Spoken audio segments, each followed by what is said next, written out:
三郎，你怎么伤成这个样子啊？你这是怎么回事啊？这怎么了？这是啊！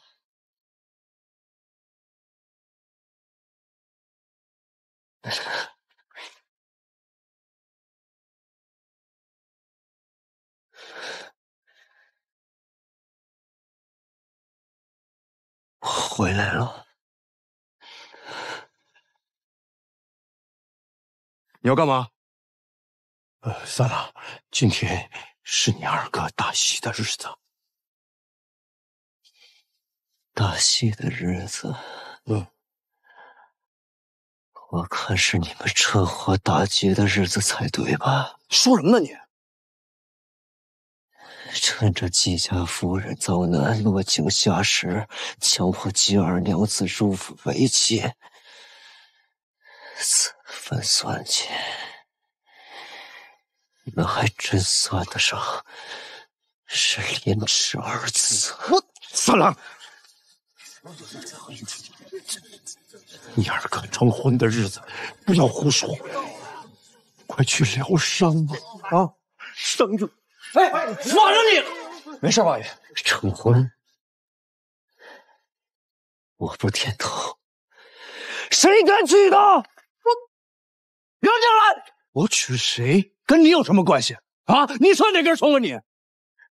不行，我不走。三郎，往哪儿去？谁还想拦？大可试试。你要干什么啊？三郎，你不顾及杨家的脸面，难道你也不在乎季娘子的名声吗？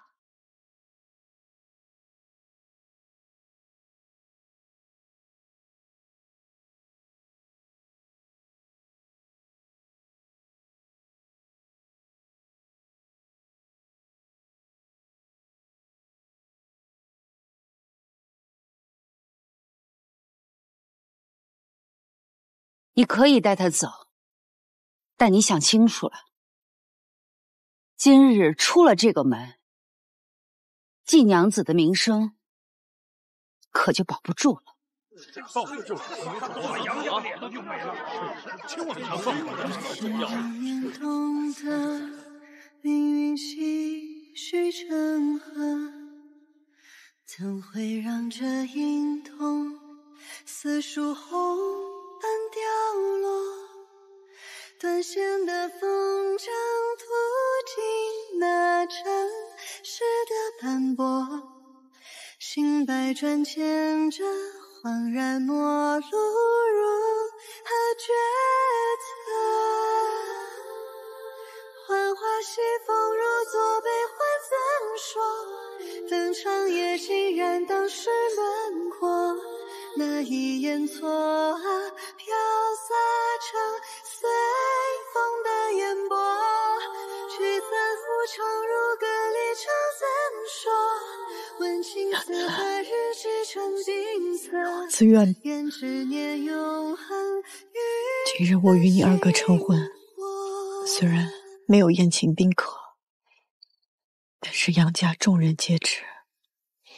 若是传了出去，我与杨家皆是名节不保。况且杨家是为了救我阿娘，才应了这门婚事。我若毁约，以后如何取信于人？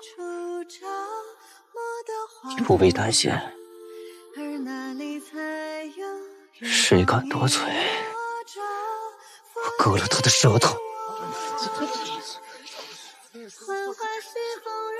你难道堵得住全天下人的嘴吗？天下没有不透风的墙，人言可畏。你若真是为了季娘子好，你就应该顾及她的脸面和名声。愿执念永恒于本心火。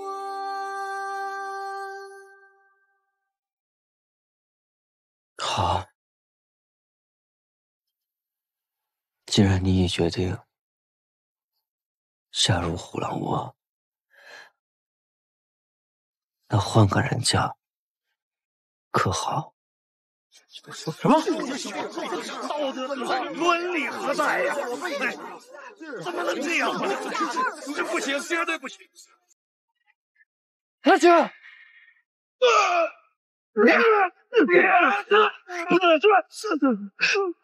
叔，这前面好多人马。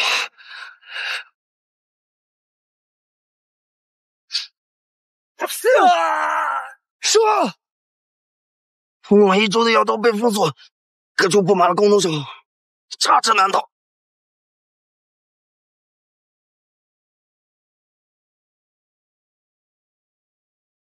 放！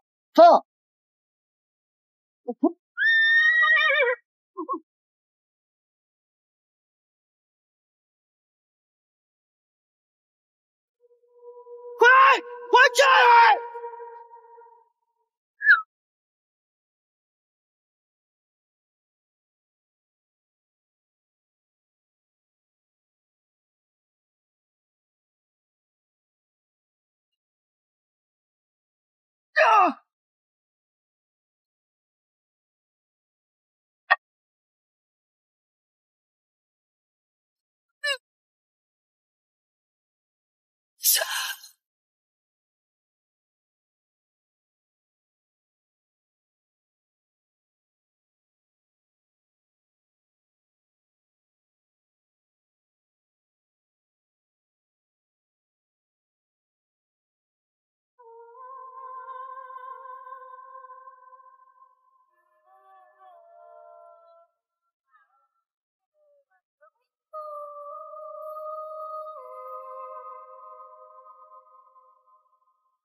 让雪，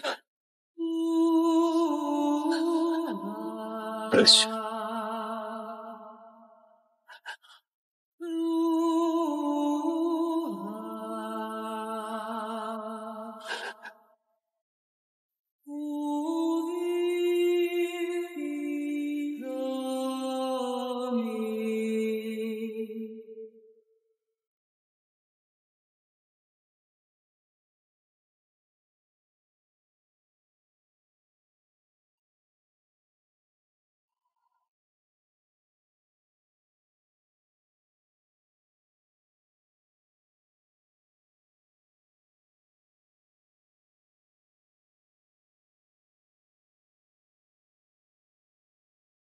当我者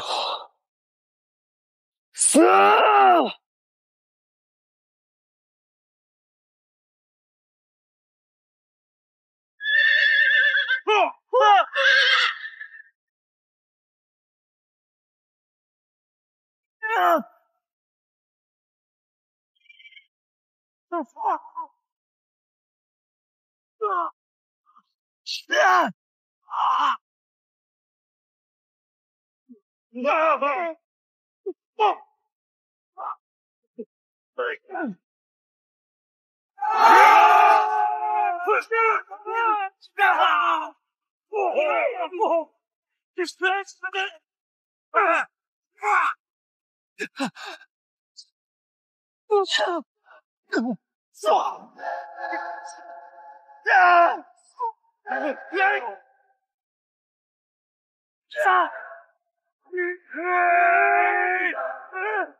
孩儿携季氏拜见阿姨阿娘。好，慢着。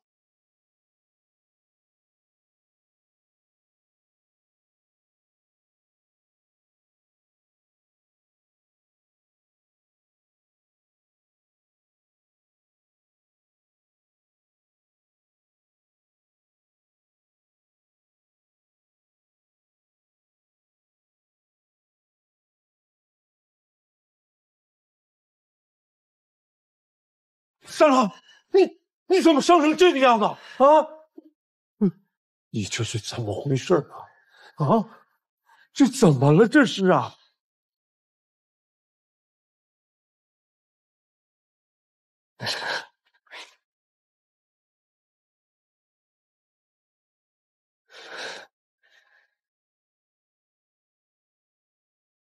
我回来了。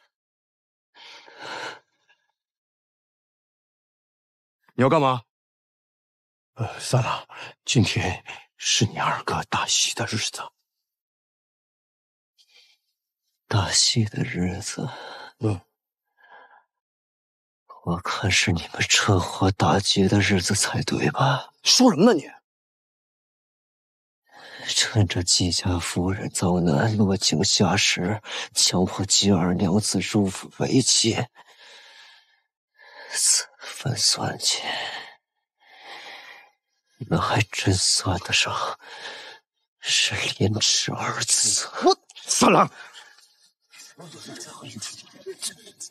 你二哥成婚的日子，不要胡说，快去疗伤吧！绳子！哎，放了你！没事，王爷。成婚，我不点头，谁敢娶她？杨静兰，我娶谁跟你有什么关系啊？你算哪根葱啊你？不行，我不走。咱俩往哪儿去？谁还想拦？大可试试。你要干什么啊？三郎，你不顾及杨家的脸面，难道你也不在乎季娘子的名声吗？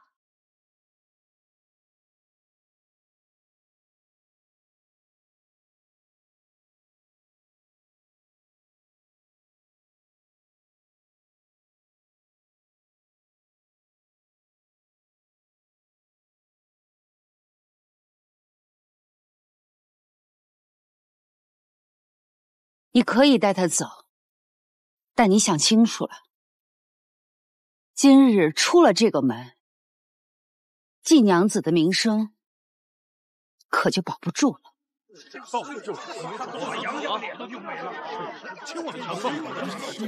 念懂得命运细水成河，怎会让这银童似树红般凋落？断线的风筝途经那城市的斑驳，心百转牵着恍然陌路如何抉择？幻花西风如昨悲欢怎说？登场也竟然当时轮廓，那一眼错啊，飘洒成随风的烟波。聚散浮沉如歌里唱怎说？问情字何日织成金色？自愿愿执念永恒。今日我与你二哥成婚，虽然没有宴请宾客，但是杨家众人皆知。若是传了出去，我与杨家皆是名节不保。况且杨家是为了救我阿娘，才应了这门婚事。我若毁约，以后如何取信于人？你不必担心，谁敢多嘴，我割了他的舌头。你难道堵得住全天下人的嘴吗？天下没有不透风的墙，人言可畏。你若真是为了季娘子好，你就应该顾及她的脸面和名声。愿执念永恒于本心火。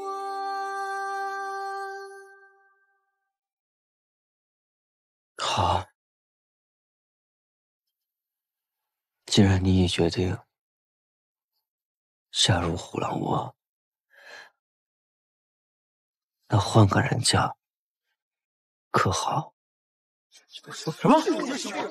道德伦理何在呀？哎，怎么能这样呢？这不行，绝对不行！此话何意？嫁给我，你愿不愿意？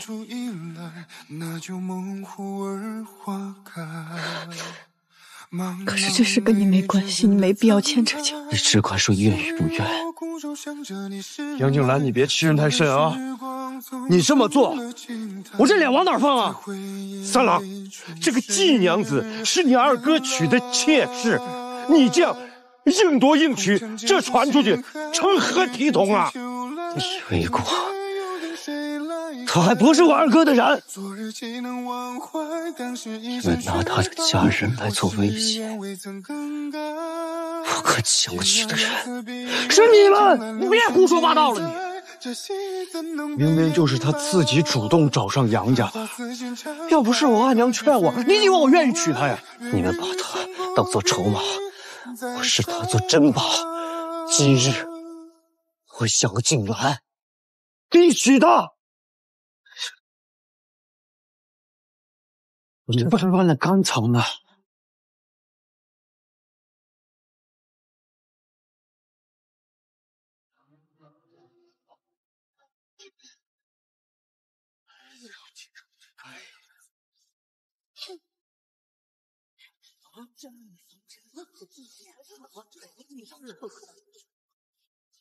好了好了，都是一家人，何必伤了和气？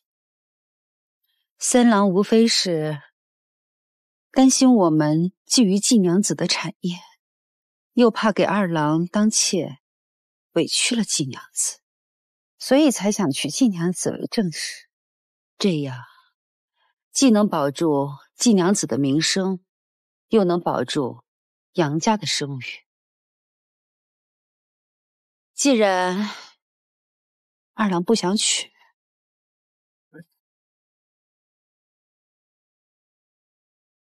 那就成全了三郎吧。红尘咫尺西海，风月春去秋来，情劫又等谁来拆？昨日岂能忘怀，当时一身嫁给我。我誓言未曾更改，天涯遥思彼岸，竟然流传记载，这心怎能被掩埋？繁华似锦常开，何惧岁月无碍？愿余生不必再三怀。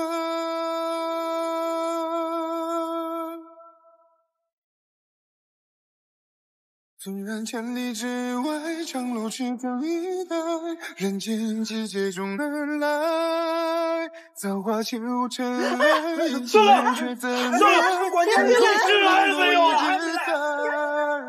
风霜刀剑无碍，护你一生期待，看雪花风吹又归来。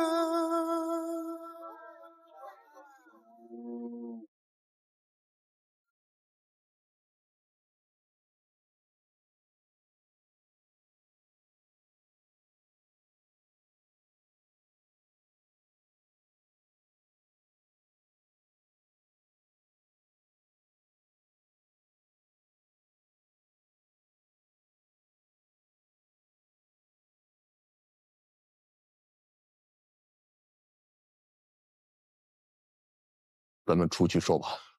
好。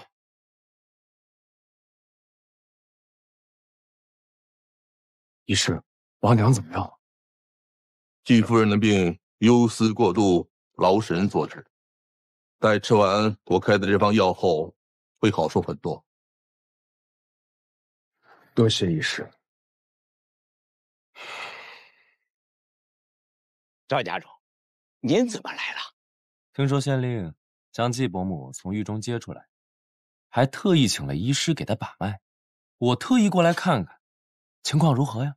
这个，是这样，杨夫人前2日带着医师登门拜访，我也不好驳了杨家人的面子。此事跟杨家人有何干系？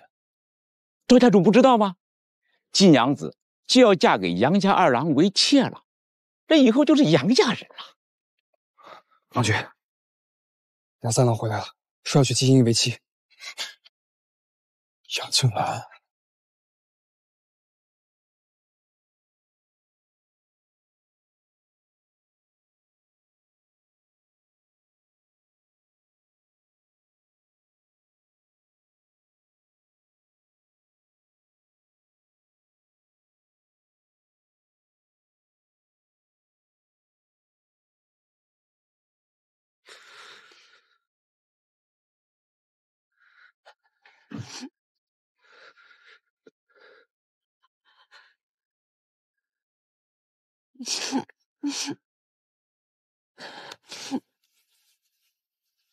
久别重逢，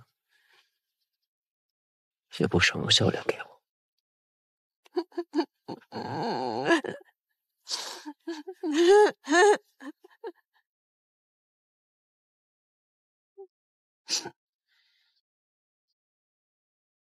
这次要不是高方带兵及时赶到，我就死在路上了。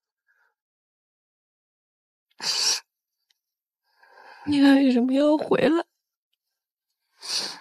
你伤得很重，你差点……我回来给你兜底呀。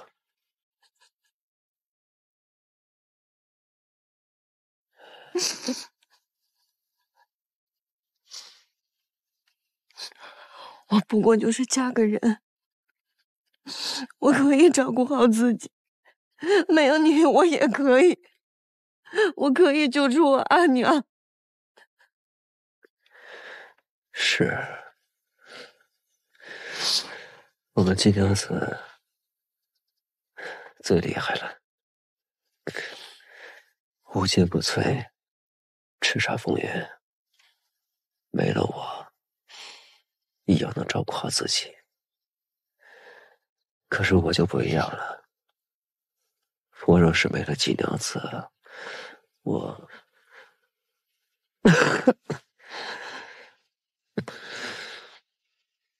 就没人能给我倒杯水喝了。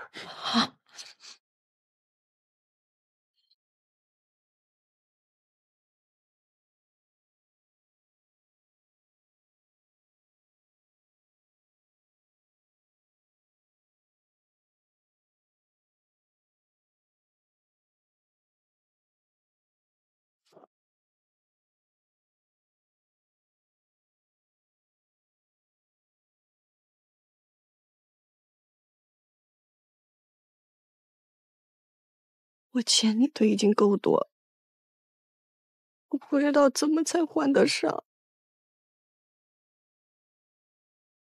还？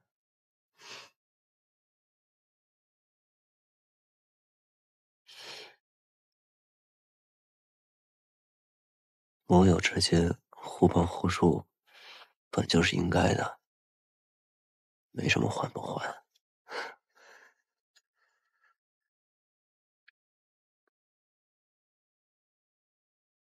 三郎君，婚事仓促，来不及准备新的喜服。您看，您和季娘子沿用老爷夫人的婚服，可好？我随意，他的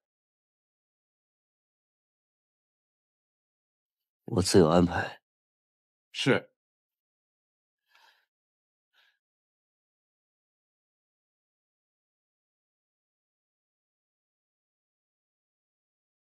你嫁给我二哥，就真的走不了了。你嫁给了我，你还可以离开这儿。等你把这杨家的恩情还好了，我可以给你一封和离书，给你离开杨家的自由。你就当做我们是一场合作，没有谁欠谁的。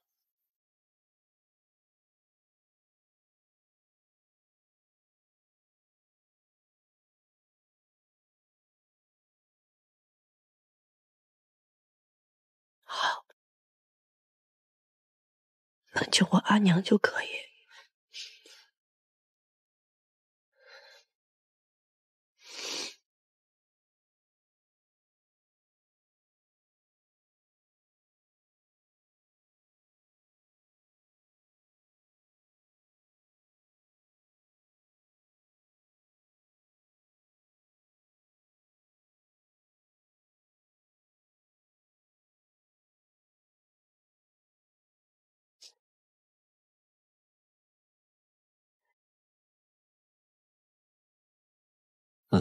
你帮我把我的包袱拿过来一下。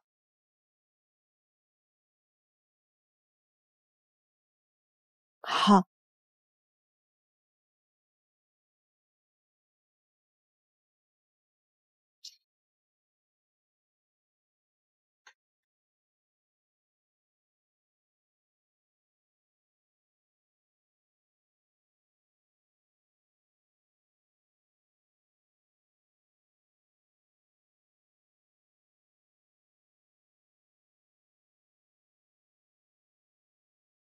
蜀红嫁衣，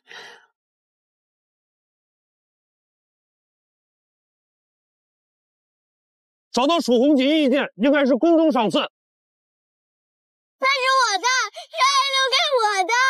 燕燕，给我！燕燕，你给我松手！燕燕，松手！你快放手！这是我阿爷的蜀红锦。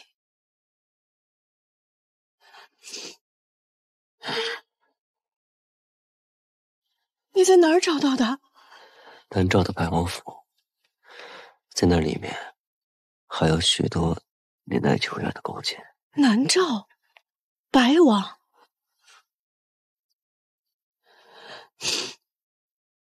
有锦勾结的人是白王。此事日后再说，不是眼下可以解决的。但好在这蜀红嫁衣物归原主了。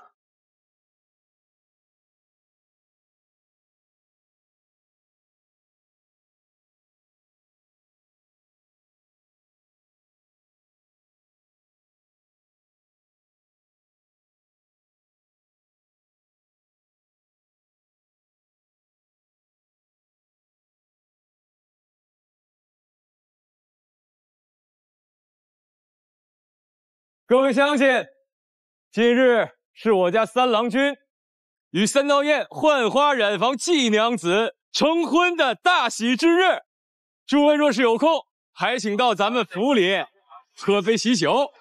哎，只是说杨家二郎要拿季家娘子为妾嘛，这怎么又变成杨三郎娶妻了？说不定这季小娘子把他杨三郎给中了。背后说人，不积福德。飞花会应夕染坊，恭贺季娘子大婚。郎君里边请。飞花会彩鸾染坊，恭贺季娘子大婚。飞花会牛月染坊，恭贺季娘子大婚。飞花会落霞染坊，恭贺季娘子大婚。娘子快请。飞花会明玉会长，当朝国舅爷三来，恭祝季娘子大婚。舅爷都来了，郎君里面请。请。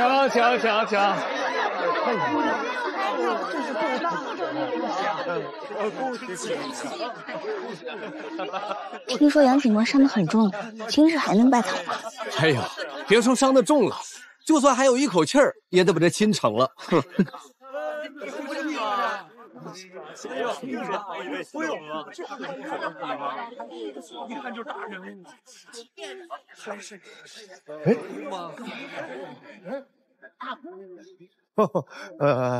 今天是小儿子大婚，不知副都督前来何事啊？警官杨静兰无辜屠杀城中将士，胆大包天，本将奉牛都督之命，依法前来缉拿。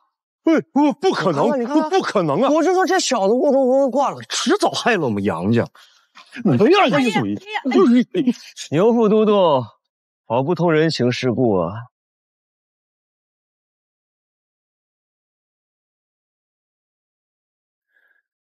今日是本官大婚的日子，怎么连份贺礼都没带吗？杨静兰，你还不束手就擒，免得伤及无辜！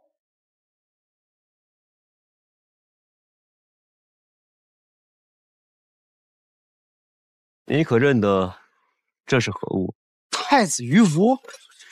见鱼符如见太子。跪！太子鱼符，快跪！你一个小小的警官，平白无故掏出这太子鱼符，你让本将如何信你？一周几夜，姿势体大，常有歹人作祟。杨静兰奉太子令，以警官的身份督察一周几夜，颇有成效，故升任督察特使，奉旨密查，先斩后奏。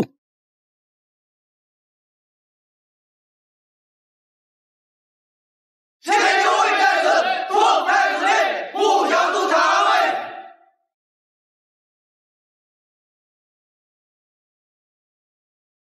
见太子于福不跪，你要造反呐！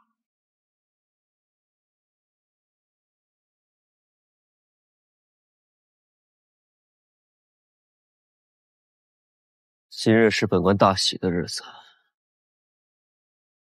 你带兵闯入，惊扰了我的夫人，还有我的宾客，你该当何罪？牛某草率了，惊扰了诸位宾客与杨三少夫人，还请杨督察谅解。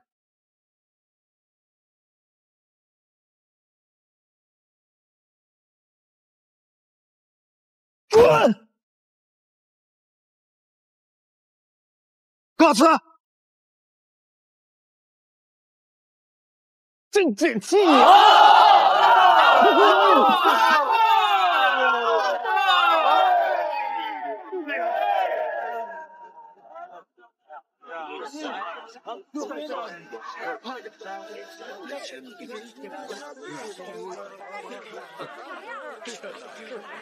惹错人了吧？我看看云府长什么样。哎呀，你不起劲！以后我们要改口了，不能叫杨警官了，要叫杨督察。好了，先扶你回去休息。哎，不行，还没拜堂。对呀，还有一口气呢，得拜堂啊！我拜什么拜？都伤成这样了，改日吧。不改，就今日拜。你都伤成什么样了还拜？不拜了，走。不拜了，直接洞房，啊？这叫什么话？对，直接洞房。啊什么啊？直接洞房走！洞房，走！没想到！哎，走！慢点！宾客们，也都入席吧！啊！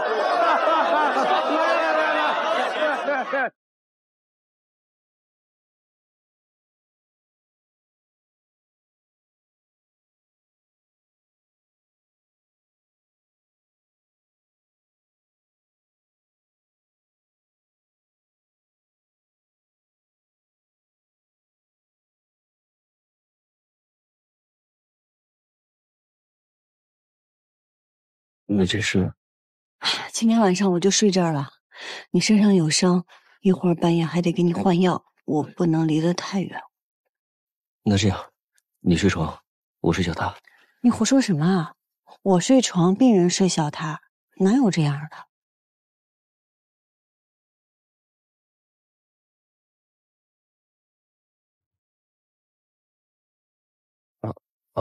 这是他们准备的一些习惯，寓意着早生。我知道。怎么装这么多？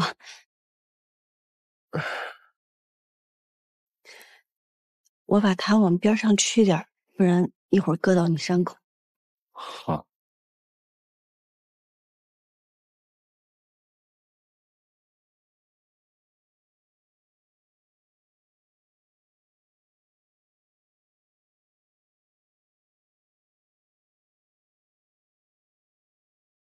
再拿个枕头。哎，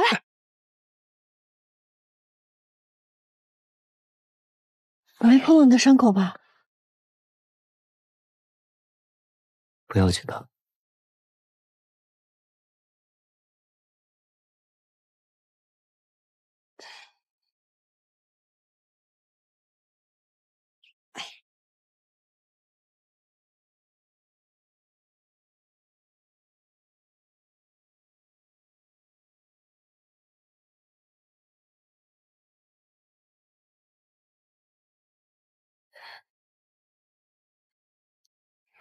好了，躺下吧。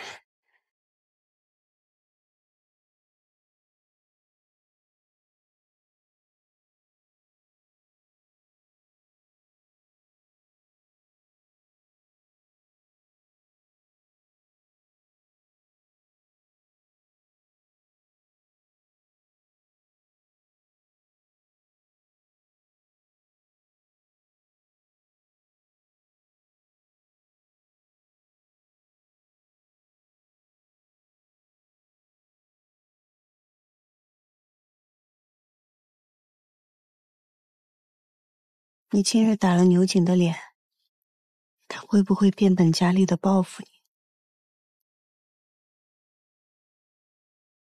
他如今知道了我的身份，便会明白，对付我是没有用的。关键是，长安和杰帅对他的态度，短时间内，他不会对我轻举妄动的。你放心好了。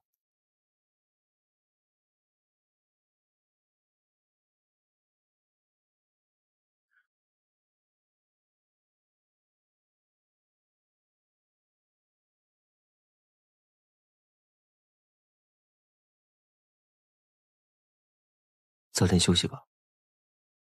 嗯。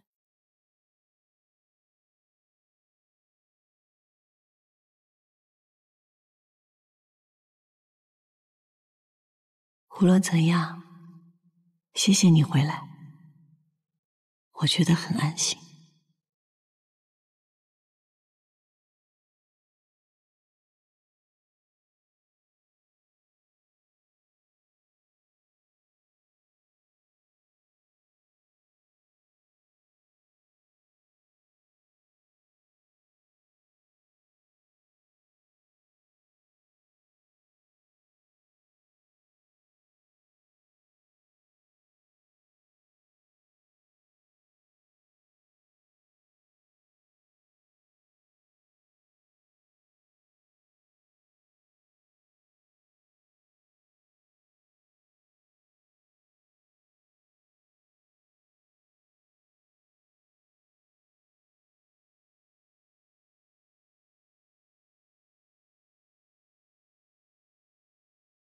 你与其这样酗酒，倒不如想想之后该怎么做。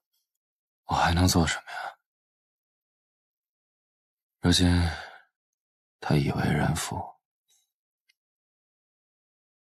我输了，彻底输了。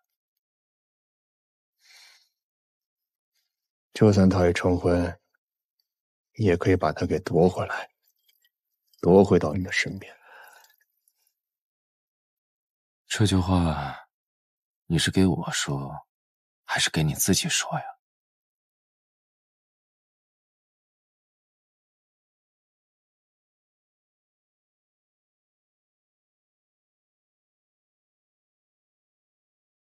这话什么意思？你不是也想得到金英英吗？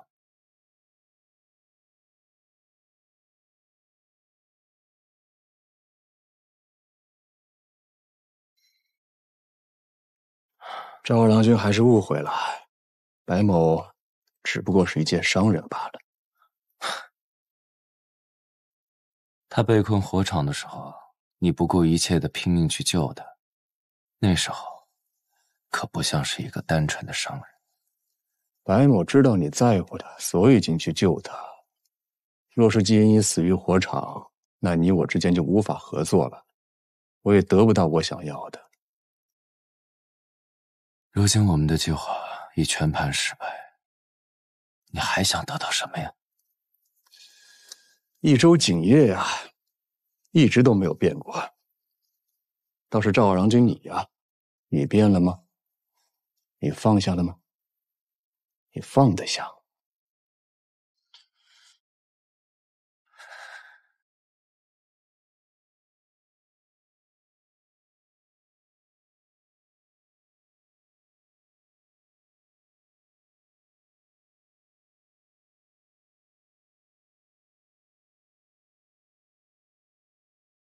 不必是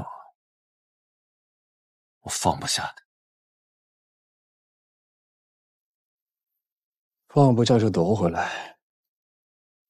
现如今当务之急要做的，就是摧毁季英英和杨家之间的关系。你得季英英，我得杨家。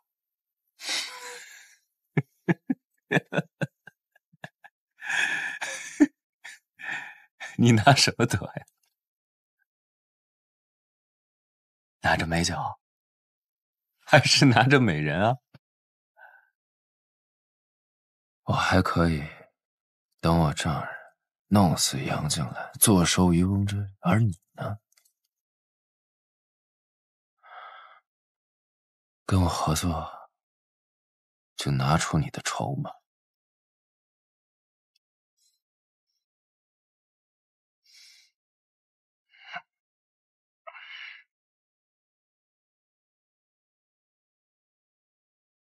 郎君，二少郎君嫌弃奴家，郎君你可得替奴家做主啊！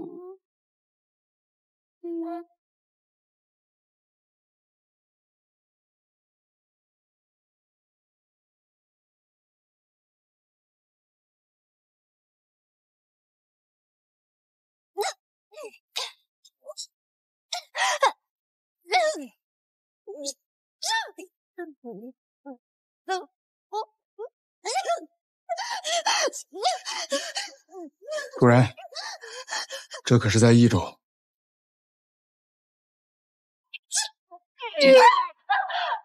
都下去吧。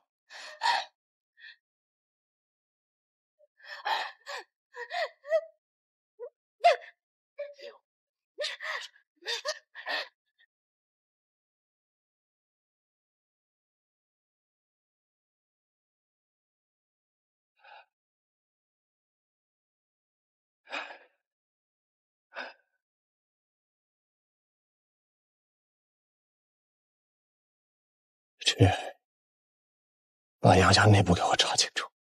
是。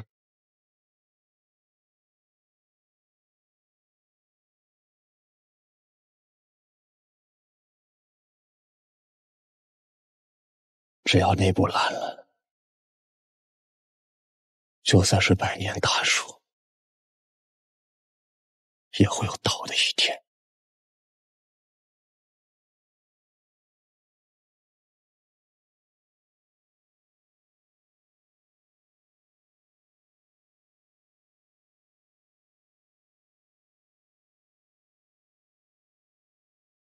执子之手，与子偕老。你说过要嫁给我的，可是现在你却反悔。我知道你是被逼的，是杨家人逼你，是白胜逼你，是杨青兰逼你。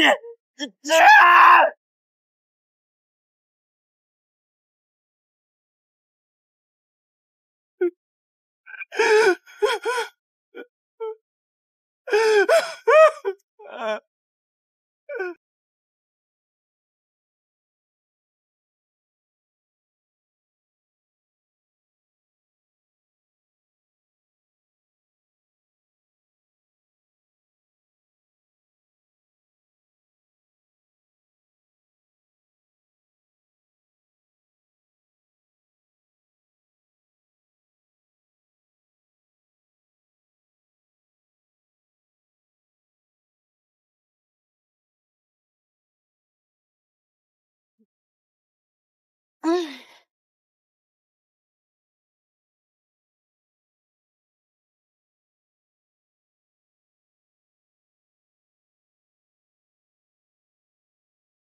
三郎君、三少夫人，该起了。好，你先别进来。等一下，等一下，别进来啊！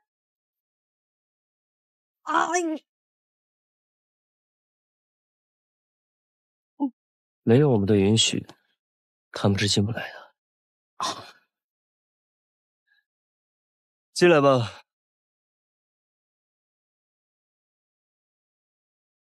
奴婢锦绣见过三郎君、三少夫人。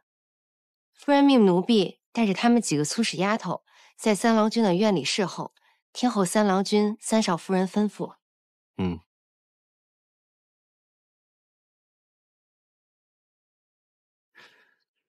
夫人，夫人，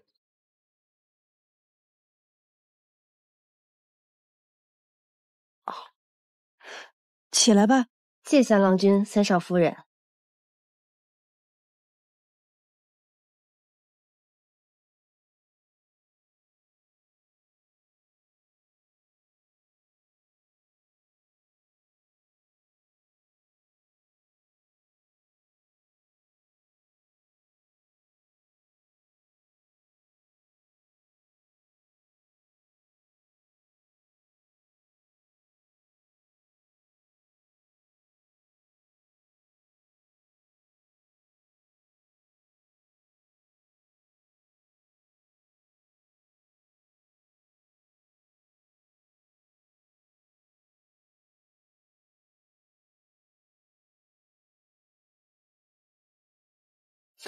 杨家的规矩繁多，你一时半会儿还适应不了。不过你放心，有我在，不会让任何人欺负你的。你眼下最要紧的是把你阿娘救出来。谢谢你，杨静兰。不用谢，来日方长。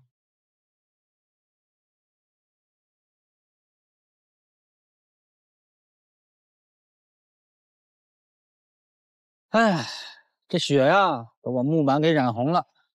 如果不换这舱板呢，都没人敢坐我的船，真晦气。行了，少说两句。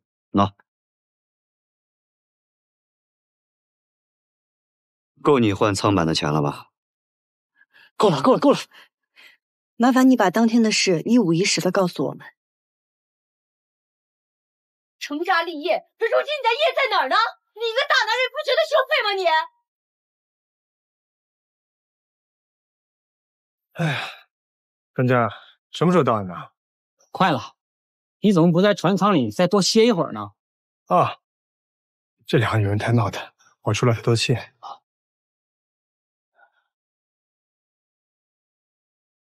是，差不多快到了，我进去看看他们啊。杀人啦！杀人啦！他杀了我夫人，快去报官！这么说，你并没有亲眼看见我阿娘杀人？是不是亲眼看的又能怎样啊？这船舱里统共就2个人，不是你阿娘杀的，还能是水鬼跳上来把杀的？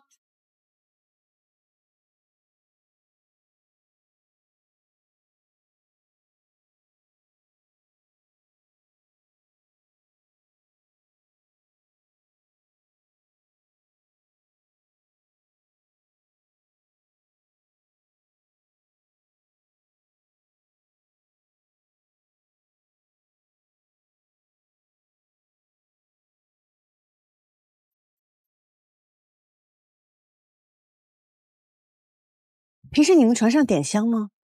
点香啊，点香可以驱蚊呢。但是这奇了怪了，自从他们上了那条船以后，这个香炉就不见了，真奇怪。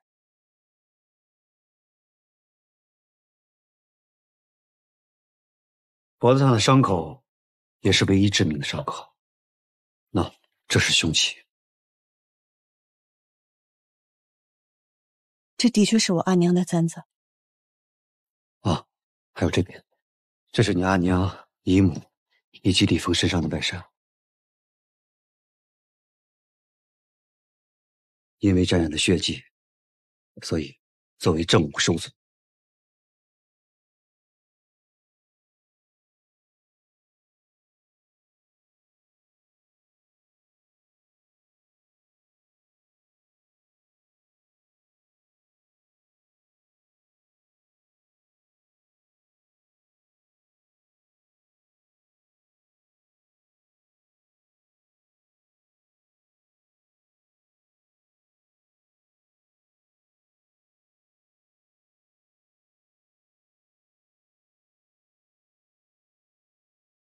可有什么不对？这2件不是血，是染料。染料？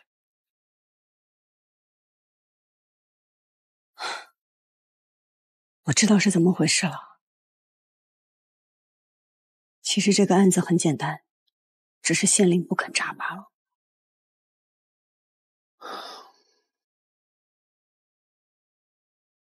死者夫婿李峰和船夫于三儿皆可证明，当日在船上，李徐氏与季徐氏曾发生过争吵，而船将靠岸时，他们2人进入船舱，发现死者已被季徐氏用发簪刺死。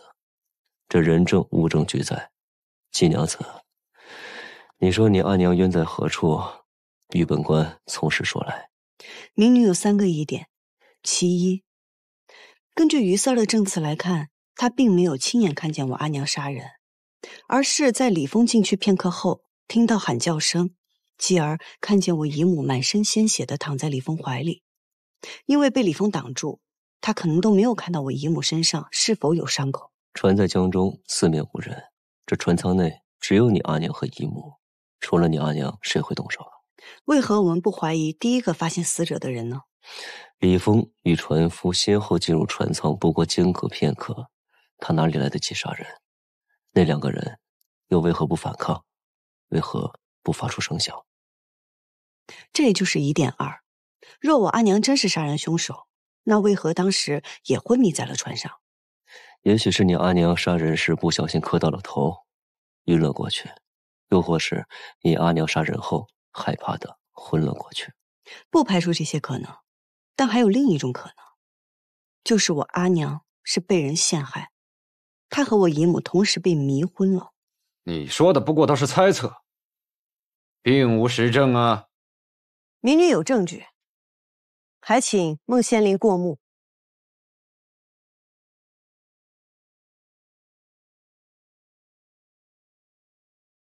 这里面是我在于三儿的船上发现的香灰，我已找了医师验看，里面有曼陀罗等令人昏睡的药材。县令若是不信，也可以另外再找医师验看。你说是从船上发现的，就是从船上发现的吗？诸葛先生，让一下。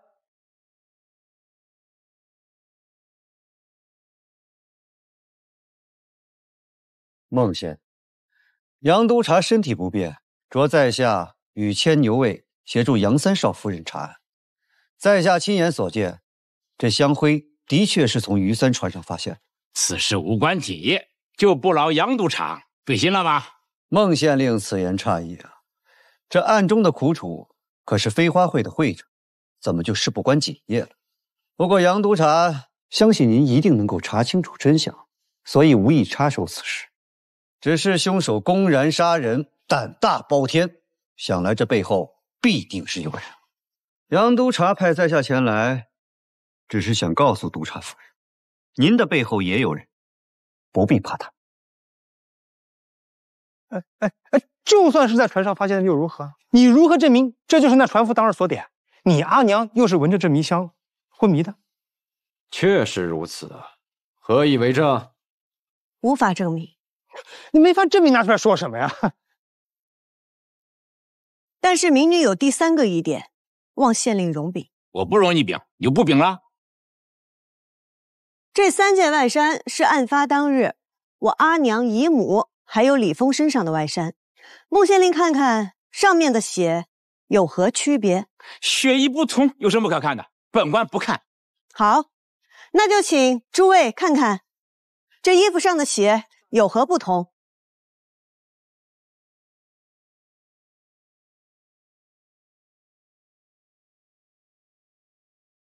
耶，那件的颜色啷个不一样哎？这味道也不相同啊。继续式的衣服上的血腥味明显更淡一点啊。因为它有的是血，有的只是染料。我阿娘身上这件大部分都是染料。你们家可是染户，你娘衣服上有染料，这有什么奇怪的？可我姨母并非染户，为何她的衣衫上也是染料？李峰的衣服上为什么只有血迹，没有染料？季莺莺，你说这3个疑点，就算是真的，可与本案的真相毫无关联啊。自然有关。这3个疑点串联起来，就说明我阿娘不是凶手，而真正的凶手是他，李峰。满口胡言！从一开始，李峰就设好了这个局。那天在船舱里吵架的，并不是我阿娘和姨母，而是李峰故意滋事，让船夫听到声音。同时，他在船舱角落点了一支迷香，并借故离开。李峰离开不久，我阿娘和姨母就都昏过去了。船舱外的李峰故意拉着于三说话，坏了，你怎么不告诉他刚刚船舱里是我阿娘和姨母在吵架，制造我阿娘的杀人动机。等到船快靠岸的时候，他便假惺惺的去船舱内喊人，这时才是他施展障眼法的时候。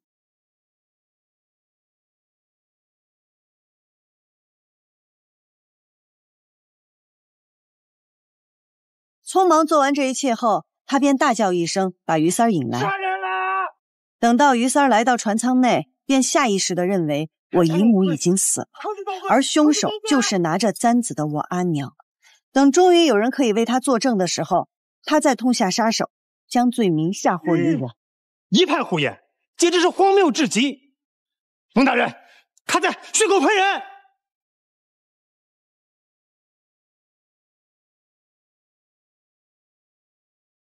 杨三少夫人，你的推断确实很有趣，可惜呀，除了死者的血衣之外，没有任何的直接证据可以证明是李峰杀人，而你娘杀人的证据确凿。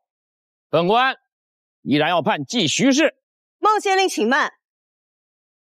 李峰，你猜我为何如此笃定你就是凶手？我还有一个人证，他亲眼看见李峰杀人。人证？草民于三愿意作证。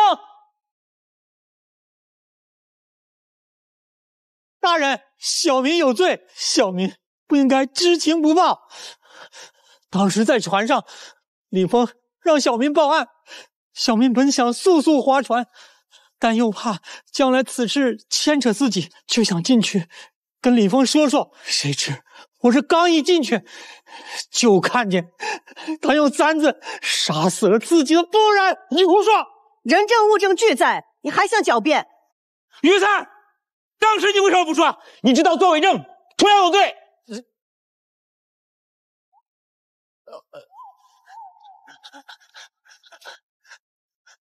大人，小民只想多一事不如少一事，而且此事牵扯到什么，您是知道的，小民哪敢说呀？怎么可能？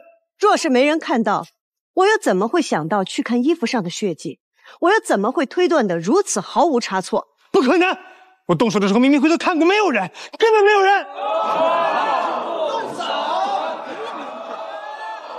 孟县令，他招了。季莹莹，你诓我！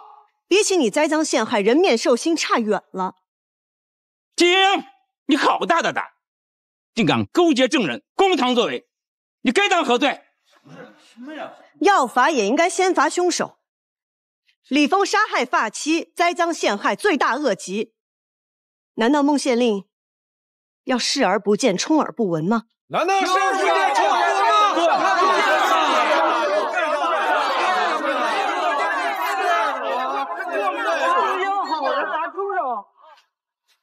孟大人，孟县令，小人无奈，小人也是被人所迫呀。被何人所迫？可在堂上？他穿了一身黑衣服，我没看到真容。就是他说，如果我不听话，他就要杀了我。站在梁晦气，他等下也手劲好了，我来阴死你！大爷饶命啊！大爷饶命！你是李峰？大爷饶命！这钱我一定会还的。人不死债不烂，你杀了我，这钱也还不了啊！我不是来要债的啊，我是来帮你还债的。听我安排，我保你后半生衣食无忧。倘若不从，以后你不用还债了。明白了吗？明白啊！听话有钱，不听话没命。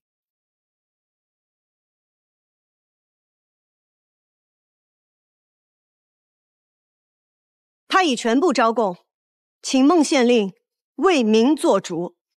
请孟县令为民做主，请孟县令为民做主。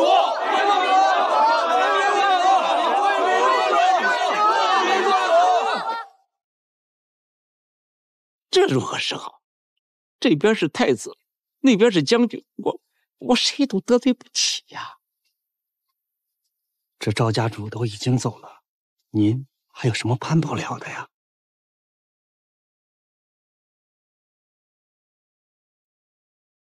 大胆李峰！之前你贼敢做贼，现在你又欺骗本官，来人，给我拿下！孟大人，咱们说好的。住口！孟大人，咱们说好的呀！孟大人。本官宣布，继续是清白，无罪释放。这才对。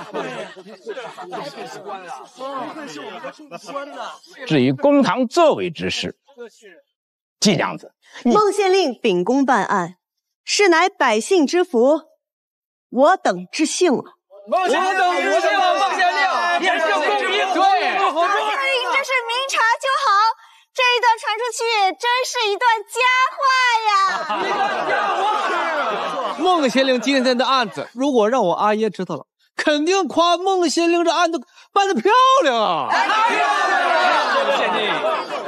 大人，您心为重。你季莺莺救母心切，事出有因。至于公堂作伪之事嘛，本官就不追究了。本案就此结束，退堂。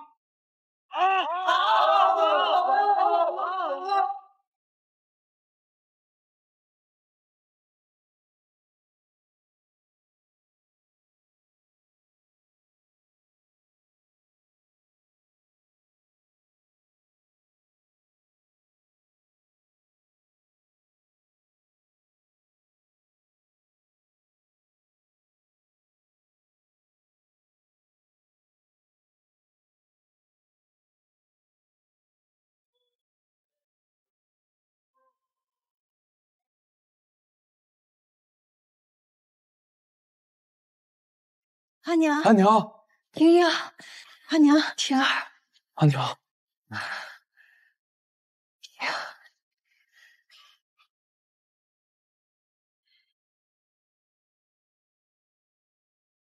阿娘，我们回家。咱们回家。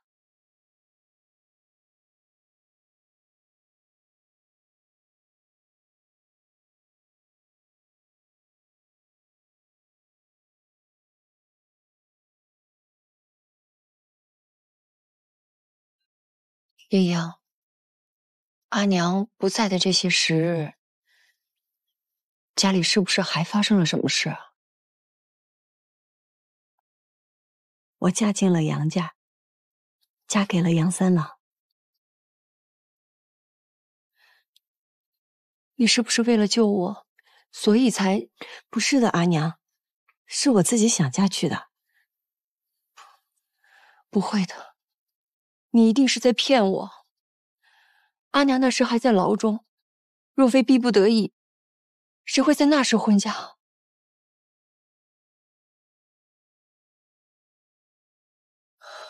莹莹，阿娘对不住你，是阿娘拖累了你。阿娘，你别这样说。虽然嫁入杨家事出有因，但女儿早已心悦杨三郎。虽是阴差阳错，但女儿心甘情愿。当真？当真。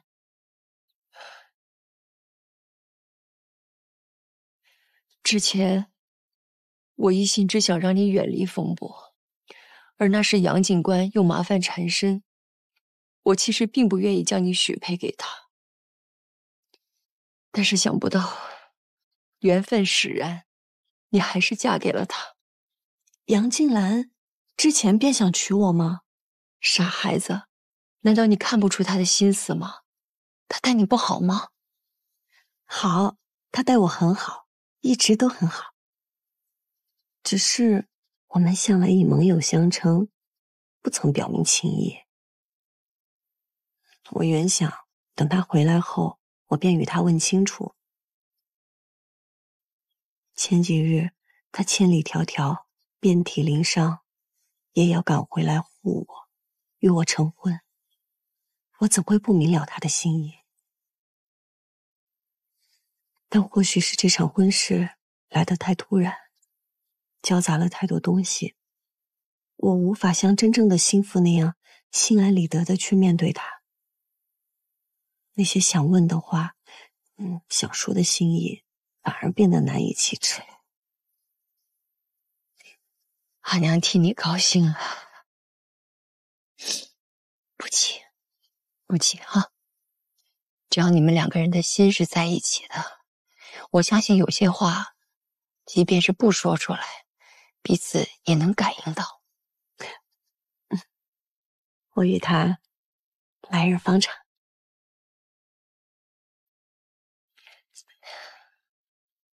阿娘，喝药了。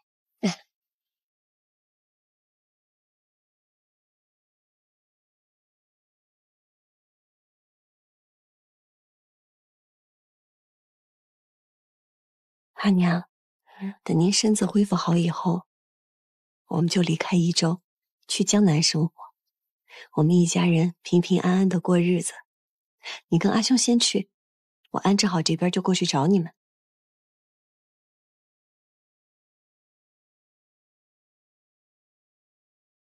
你随我们去了江南，那杨静兰怎么办？杨家怎么办？杨家的生意也会拓展到江南，到时候我会打理。杨静兰过了今年也可以调任，她会和我一起去。阴阳，你是不是又在骗我？我知道，你只是想把我送到安全的地方，然后又自己去冒险。就算我们真的去了江南，你也不会轻易放弃，你还想要再斗出个结果出来。阿娘，我想好了，我不斗了，我只要你们平安。夫人，杨警官来了，说是来拜见岳母。他怎么来了？莹莹，莹莹，矜持。他受伤了，他不能乱动。阿兄先去见见他。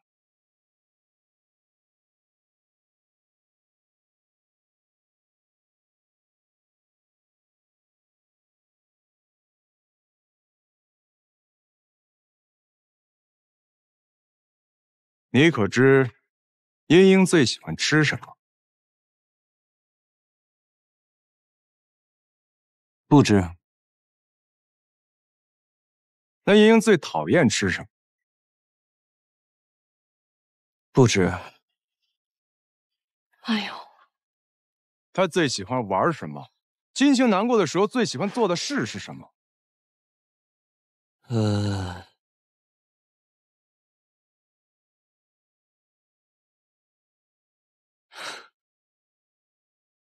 不知。阿兄，你看看你，才一日不见便想他了。我不是想他，我是担心他身子。那还不是想他了？放心吧，你阿兄他有分寸的。来，坐这儿。茵茵，杨家高门大户，肯定规矩也多。你既然已经嫁人了，小性子就多收敛收敛，别总像在家里一样，整日鸡飞狗跳的。我哪有？来，这个你收着。你要是忍不住啊，就多转转念珠，想想娘的嘱咐。要是实在忍不住，也别委屈了自己。好，来，阿娘给你戴上。谢谢阿娘。那你到底知道些什么？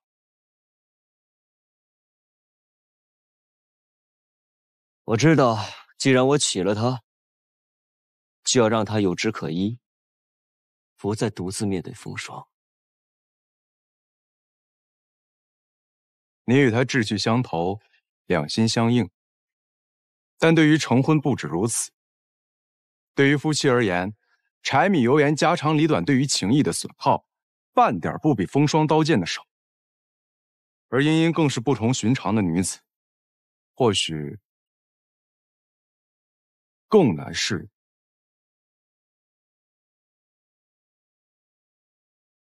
是啊，但他要栖的是我这块朽木，而不是杨家的那根高枝。待他与杨家吕诺，我们就搬出去。3餐1宿，冬夏春秋，我会陪着他，爱护他，理解他，尊重他。即便她已经嫁给了我，季莺莺都先是季莺莺，再是我杨静兰的妻子。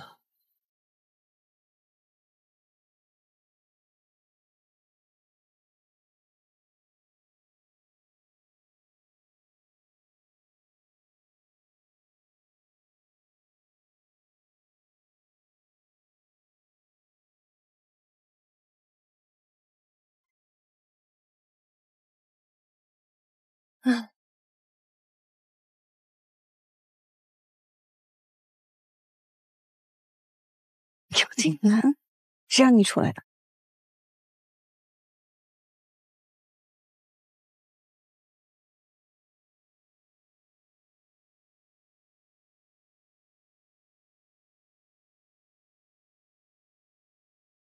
哼，这是你把刀架在人脖子上逼他写的。在夫人眼里，我就是这么不修武德的。来，扶我起来。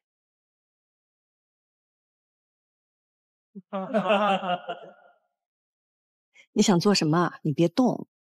初次登门，必先拜谢丈母。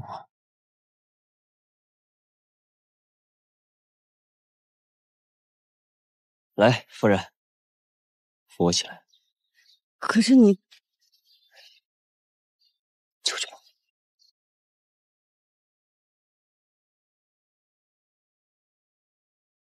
慢点。遵命。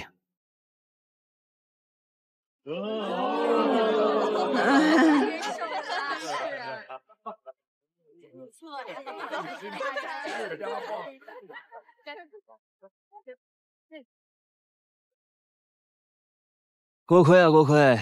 你瞧，我终于光明正大的从这正面被人扶起来了。你闭嘴！阿娘，哎，贤婿伤害未好，不必多礼。礼不能废。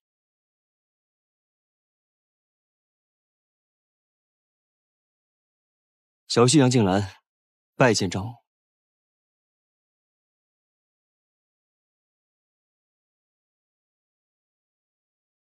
婚事仓促，未能及时向您禀明，还请丈母见谅。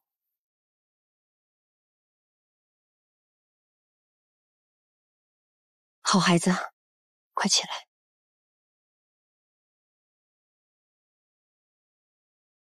之前我一直担忧英英的安危，险些拆散了你们的缘分。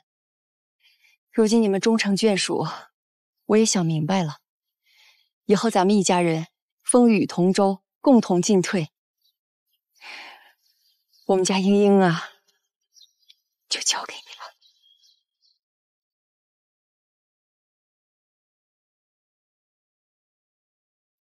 请丈母放心，只要我能陪在英英身边一日，便会护她一日，直到她……哦不，直到我倾尽此生。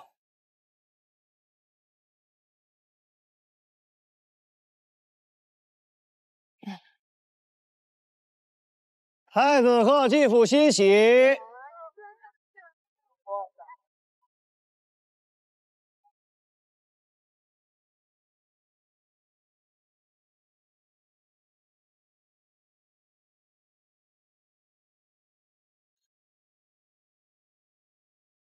季夫人，太子殿下贺阳督察与季娘子大喜，特送来贺礼，以庆欣喜。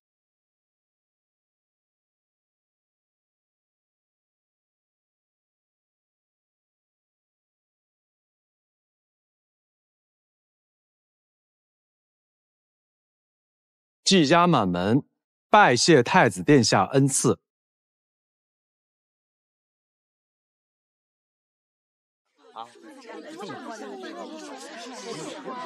快快请起。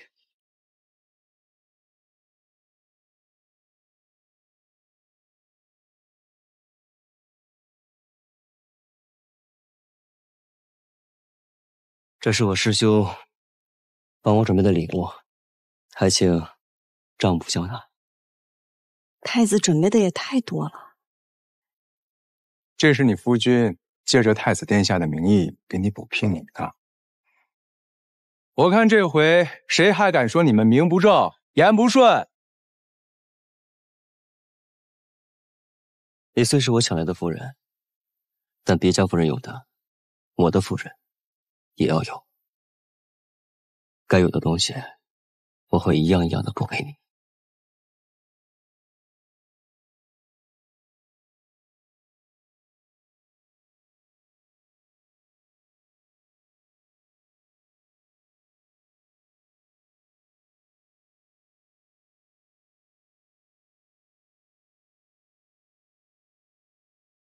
慢点儿，来。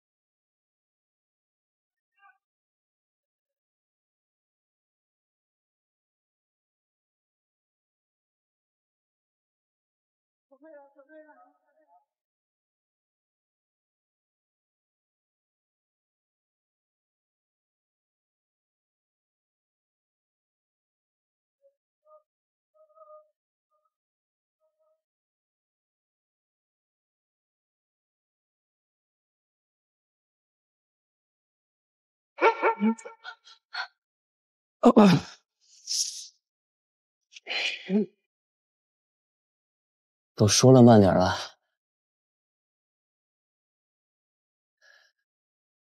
哎，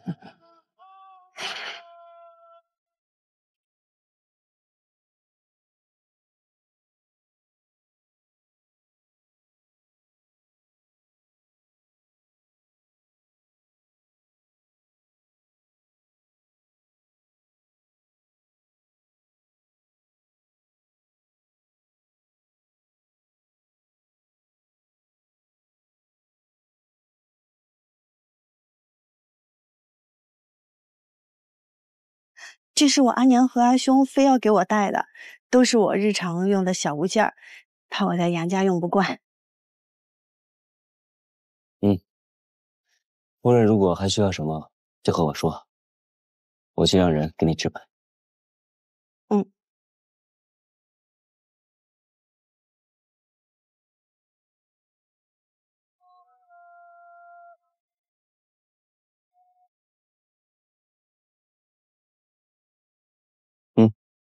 哦，我不用。可以再慢一些。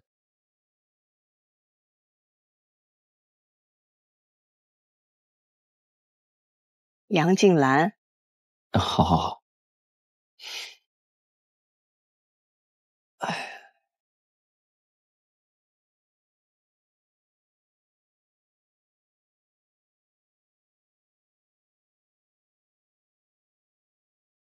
你看我干嘛呀？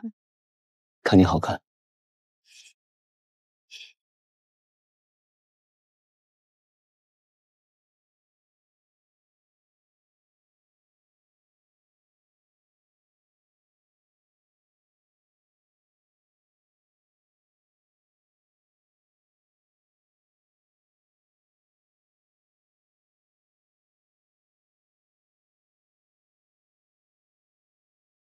杨静兰，你能说点话吗？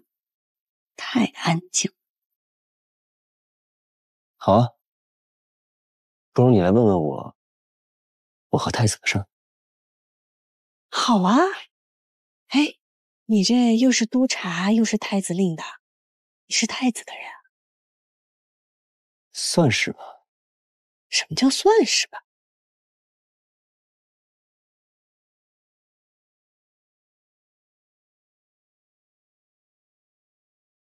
老子的鸡你也敢吃啊？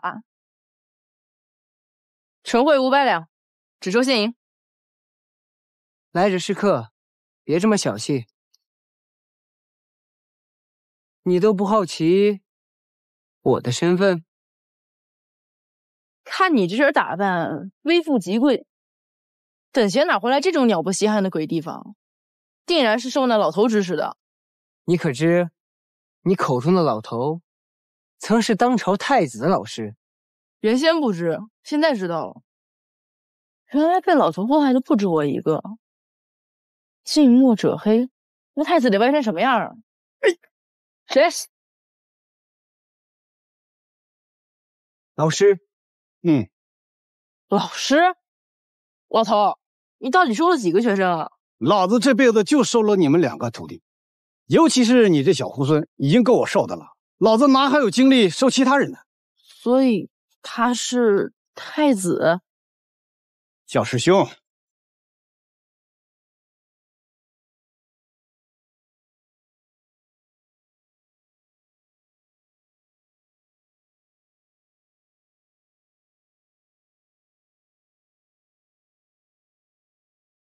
老头死了，这个仇我不能不报，请太子成全。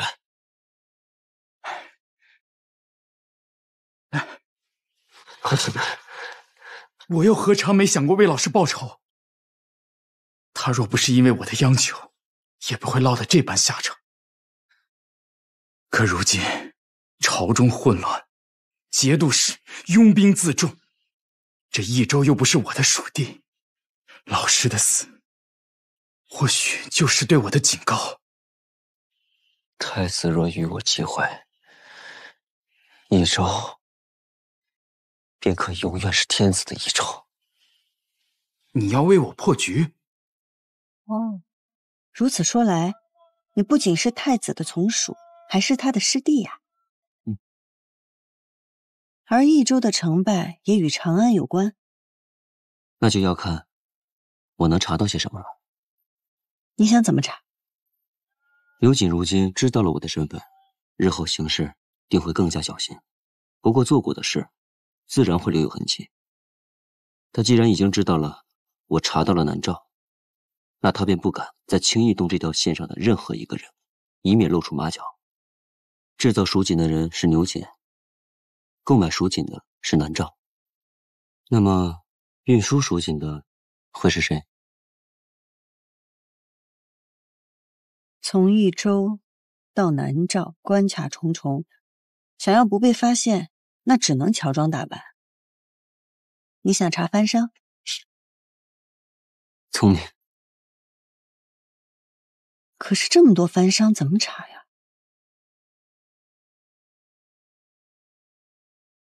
我想到一个人。我也想到了一个人。白胜。南诏白王。白王？盛丰泽。盛丰泽。白胜。他们会是同一个人？不可能啊！